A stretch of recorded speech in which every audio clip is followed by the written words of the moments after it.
Saudara, Polda Sumatera Utara menangkap satu pelaku tambahan dalam kasus penyerangan jaksa di Kabupaten Serdang Bedagai, Sumatera Utara. Polisi mengungkap korban dan juga pelaku saling kenal. Satu pelaku tambahan berperan sebagai pengemudi sepeda motor dan membawa eksekutor untuk menyerang korban, John Welsi Sinaga, dengan senjata tajam. Pelaku mengaku diperintah oleh Alpa Patria Lubis. Kabid Humas Polda Sumatera Utara Kombes Ferry Walintukan menjelaskan motif pembancokan jaksa yang bertugas di Kejaksaan Negeri Deli Serdang ini masih didalami di Treskrimum Polda Sumatera Utara. Namun diyakini jaksa dengan pelaku yang memerintahkan dua eksekutor saling mengenal. Polda Sumatera Utara juga sedang mendalami dugaan keterlibatan para pelaku dengan kasus kejahatan lainnya. Perannya sudah kita amankan. Pertama AFL alias K itu sebagai yang menyuruh, kemudian SD atau inisial G itu sebagai eksekutor, dan M alias B itu sebagai membantu yang menyetir. Pelaku dan korban saling kenal. Ya, kami sedang mengembangkan kasus tersebut jika ada motif-motif ataupun ada tersangka-tersangka lain yang terlibat. Ada kemungkinan kasus yang ditangani oleh Pak Jaksa, Pak? Ya, itu masih pendalaman kami. John Welsi Sinaga, jaksa di Kejaksaan Negeri Deli Serdang dan juga stafnya tengah berada di ladang sawit di Desa Perbaingan, Kabupaten Serdang Bedagai, Sumatera Utara pada Sabtu 24 Mei 2025. Sekitar pukul 13:15 waktu Indonesia Barat, datang dua orang tidak dikenal menggunakan sepeda motor dan menyerang kedua korban. Kedua pelaku kabur saat mengetahui kedatangan sopir pengangkut sawit. Sopir itu kemudian menolong kedua korban. Saksi menemukan kedua korban tergeletak penuh luka.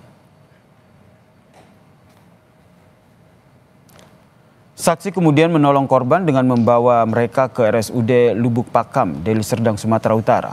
Korban menjalani perawatan lantaran luka yang dialami korban cukup parah.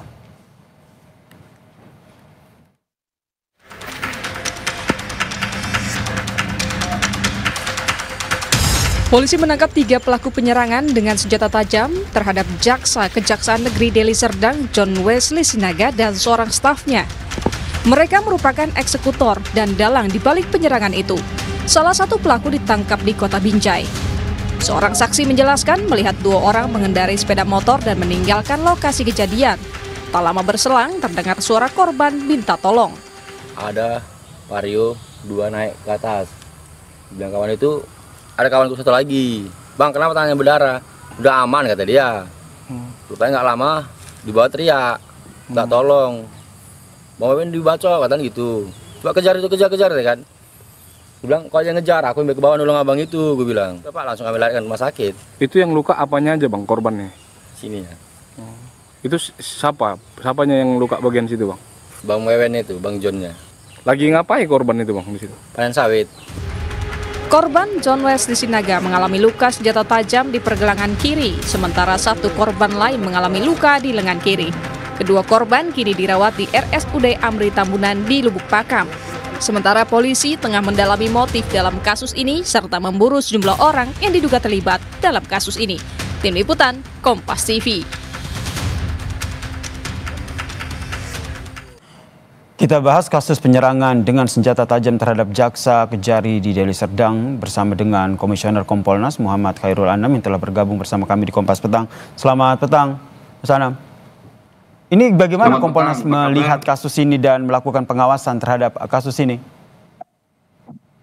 Ya, yang pertama-tama kami ikut prihatin ya atas peristiwa ini dan berbelasungkawa ke rekan-rekan kejaksaan. Tapi ini semakin menandaskan kita semua bahwa pentingnya untuk melakukan evaluasi menyeluruh terhadap perilaku ormas atau fenomena ormas di Indonesia. Ya, ini lepas dari soal motif gitu ya. Penyerangan sebelumnya ke polisi sebagai penegak hukum, terus ini ke kejaksaan juga sebagai penegak hukum. Apalagi kalau nanti terbukti ada hubungan penegakan hukum dengan peristiwa pembacokan ini, itu kan berarti serangan langsung terhadap fungsi-fungsi negara. Oleh karenanya kami mendukung Polda Sumatera Utara ya, atau Polres Medan yang menangani kasus ini untuk secara serius membongkar semuanya. Jangan berhenti di hanya peristiwa ini, gitu. Tapi rekam jejak ormas tersebut harus dilihat secara detail, ya, seberapa sering mereka melakukan pelanggaran hukum dan sebagainya.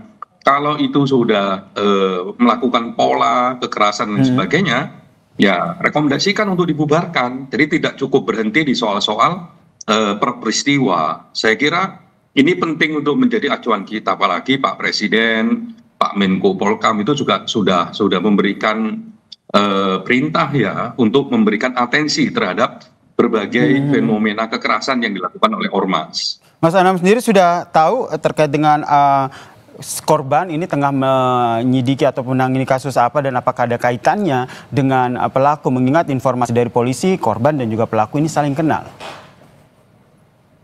Iya, kalau mendengar berbagai informasi memang ada kaitannya dengan nanganin kasus, tapi apakah betul ataukah tidak ya biarkan teman-teman kepolisian yang melakukan penyidikan.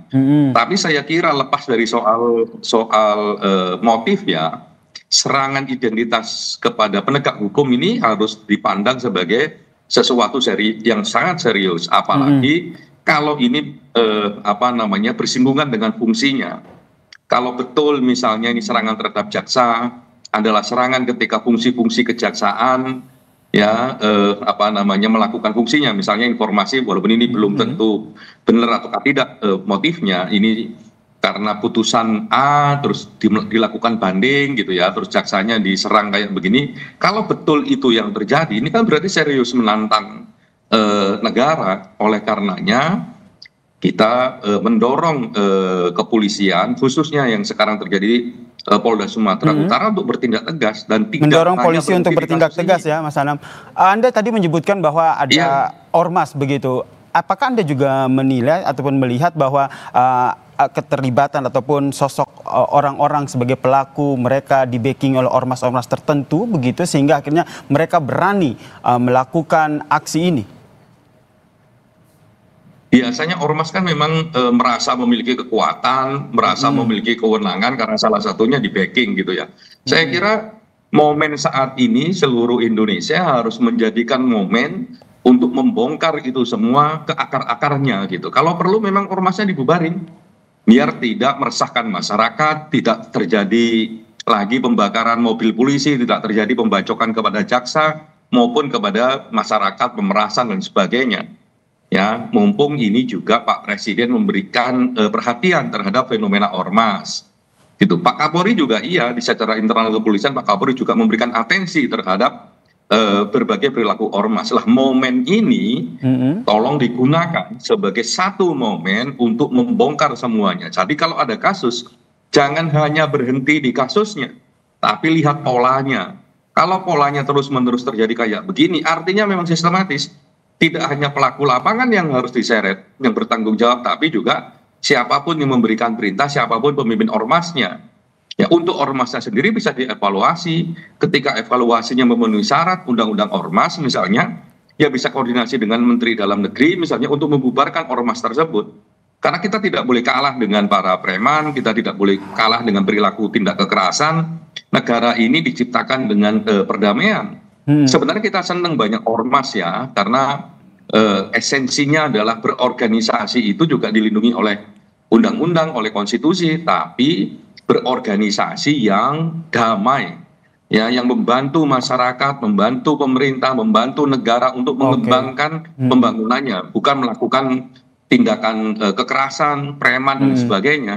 Berarti Kompolnas mendorong terkait dengan kasus penyerangan jaksa ini tidak hanya berhenti pada pelaku, tapi harus juga mengusut sampai ke akar-akarnya, termasuk mereka yang ada di balik ataupun dalang, meskipun itu ormas.